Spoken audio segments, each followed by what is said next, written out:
Hello दोस्तों, कैसे आप सभी लोग। मैं शुभम चौधरी आप सभी का एक बार फिर से एसकेसी डिफेंस एकेडमी के यूट्यूब चैनल पे स्वागत करता हूं।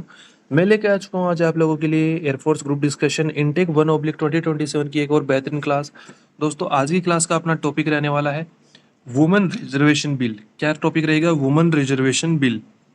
देखिए, महिला आरक्षण बिल आज का अपना टॉपिक रहेगा। बहुत ही शानदार टॉपिक है और चर्चा में रहने वाला टॉपिक है। तो आपके ग्रुप डिस्कशन के अंदर जीडी के अंदर ये टॉपिक पूछे जाने के चांसेज बहुत ही ज़्यादा बढ़ जाते हैं। तो टॉपिक को आप बिल्कुल भी मिस मत कीजिएगा। जो भी आपके दोस्त इनटेक 1/2027 में एयरफोर्स जीडी की तैयारी कर रहे हैं, जिनका एयरफोर्स का पेपर क्लियर हो चुका है या होने वाला है, उन सभी के साथ ये टॉपिक आप ज़रूर शेयर कर दीजिए ताकि वो भी इस क्लास का बेनिफिट ले सकें। और अगर आप चैनल पे नए हैं तो चैनल को सब्सक्राइब करके बेल आइकन कॉल पे प्रेस कर लीजिए ताकि प्रत्येक क्लास का नोटिफिकेशन आपके पास पहुंच सके। तो देखिए, शुरू करते हैं आज का टॉपिक वुमेन रिजर्वेशन बिल। तो सबसे पहले हम लोग जानेंगे कि वुमेन रिजर्वेशन बिल है क्या।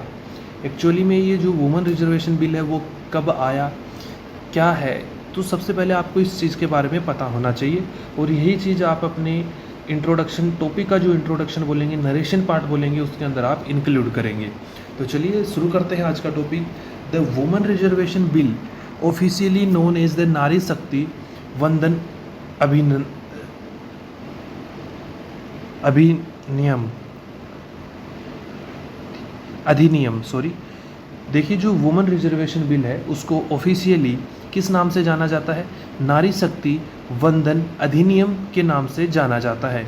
यह है 28th कॉन्स्टिट्यूशनल अमेंडमेंट बिल, जो भारतीय संविधान में 128वां अमेंडमेंट हुआ, सुधार हुआ था, उसके तहत ये बिल लाया गया था।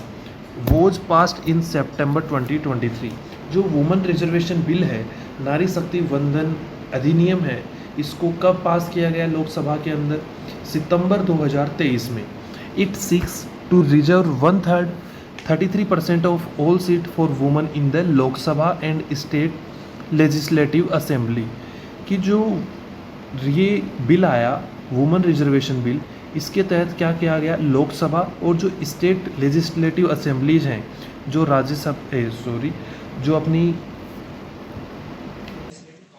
जो हमारी विधानसभा हैं उनके अंदर और लोकसभा के अंदर महिलाओं की संख्या को 1/3 आरक्षित किया गया। 33% उनकी संख्या जरूर होनी चाहिए। अगर देखिए, अगर किसी राज्य के अंदर विधानसभा की जो सीटें हैं वो 100 हैं, तो उनमें से 33 सीटाओं के लिए आरक्षित कर दी गई। नेक्स्ट अभी हम बात करते हैं, while the demand for the reservation exist for nearly 27 years. और जो ये है रिजर्वेशन बिल है वो 27 ईयर्स के लिए लाया गया। It pass mark A historic shift toward gender partiality in Indian governance. कि जो भारतीय गवर्नेंस है उसके अंदर जो महिला और पुरुषों के अंदर जो भेदभाव हो रहा था उसको बहुत ही कम करने के लिए एक हिस्टोरिक, एक ऐतिहासिक ये फैसला लिया गया। नेक्स्ट अभी हम बात करेंगे the positive impacts of women reservation bill. कि जो वुमेन रिजर्वेशन बिल आया उसके पॉजिटिव इम्पैक्ट प्रोज क्या क्या हैं। तो देखिए, फर्स्ट पॉइंट आपका आता है, India ranks low in the global gender gap index regarding political empowerment. कि जो राजनीतिक एम्पावरमेंट है, वुमेन एम्पावरमेंट है राजनीति के अंदर, उसके अंदर जो ग्लोबल जेंडर गैप इंडेक्स है उसके अनुसार जो भारत है उसकी रैंक बहुत ही कम है। This bill ensure that women are not just voter but also decision makers. कि इस बिल ने यह सुनिश्चित किया, ये बिल यह सुनिश्चित करेगा कि वुमेन्स, महिलाएं केवल एक मतदाता ना हो बल्कि वो डिसीजन मेकर भी हो।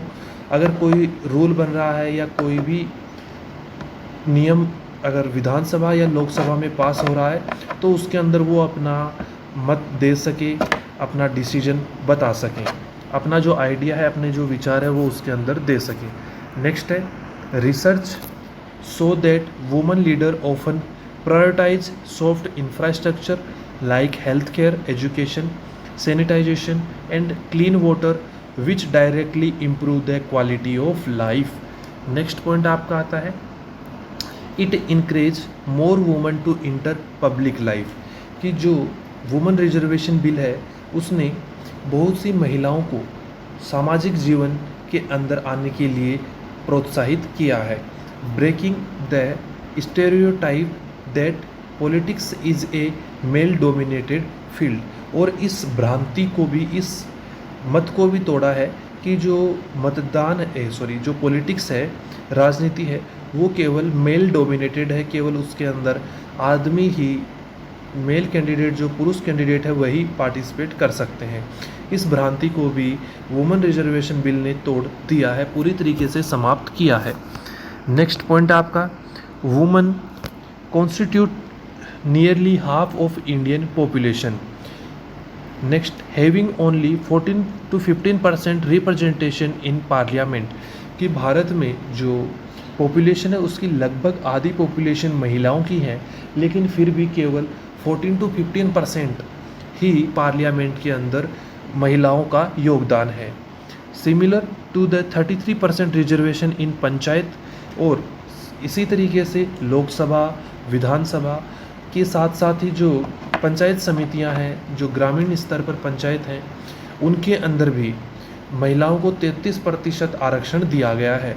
This bill will create a pipeline of experienced female leader for national politics, कि राष्ट्रीय राजनीति के लिए जो एक्सपीरियंस्ड महिलाएं लीडर हैं उनको सामने लाने के लिए इस बिल ने एक पाइपलाइन की तरह काम किया है। अभी नेक्स्ट हम इसके चैलेंजेस के बारे में बात करेंगे कि वुमेन रिजर्वेशन बिल के अंदर कौन कौन से चैलेंजेस हमें देखने को मिलेंगे। The reservation is linked to the completion of the census and the subsequent delimitation means it might not be fully implemented until the late 2020s. Next point आपका है, there is a risk of the Pradhanpati syndrome where women contest seats but the actual power is exercised by their male relatives.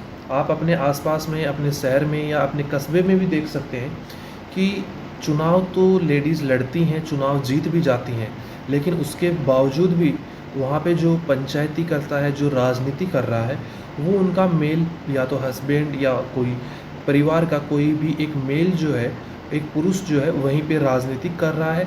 जो महिला है वो केवल signature तक ही, एक sign तक ही सीमित रह जाती है। नेक्स्ट पॉइंट है, some criticize argue that without a specific quota within a quota for OBC and minority women, the benefit might only reach privileged classes. Next point है आपका, a common counter argument in GDs is that candidates should be chosen based on their merit and work, not gender. यह भी एक argument का साधन बनता है कि लोगों को केवल कास्ट बेस या जेंडर बेस लोगों को नहीं चुनना चाहिए, बल्कि कौन ज़्यादा काम कर रहा है, कौन अच्छा काम कर रहा है, उसको चुनना चाहिए, not gender. However supporters argue that reservation is a levelling of the playing field first. Next point आप लोगों का आता है, द नारी शक्ति वंदन अधिनियम is a milestone in India's journey toward becoming a developed nation, विकसित भारत। कि जो नारी शक्ति वंदन अधिनियम आया है, वुमेन रिजर्वेशन बिल आया है, वो भारत की एक डेवलप नेशन, विकसित राष्ट्र बनने के अंदर एक जर्नी में पहला कदम साबित हो सकता है, एक माइलस्टोन साबित हो सकता है। Next, while the delay in implementation is a valid concern, the legal mandate itself a strong message of women empowerment.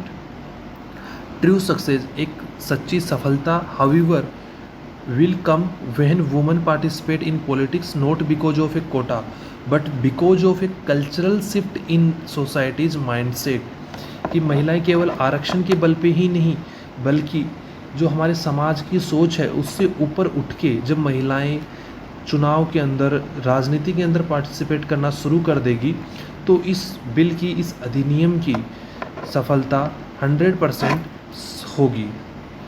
तो दोस्तों, इसी के साथ जो आज का आपका टॉपिक है वो कंप्लीट होता है। टॉपिक आपको वुमेन रिजर्वेशन बिल कैसा लगा, आप एक कमेंट करके ज़रूर बताइएगा। और आपने अभी तक कितने टॉपिक कवर किए हैं, आपका इनटेक 1/2027 में कितना स्कोर बन पा रहा है, आप कमेंट ज़रूर करके बताइएगा। दोस्तों, इस वीडियो में हम लोग यहीं तक रखेंगे, मिलेंगे अगले वीडियो में। तब तक के लिए जय हिंद, जय भारत दोस्तों।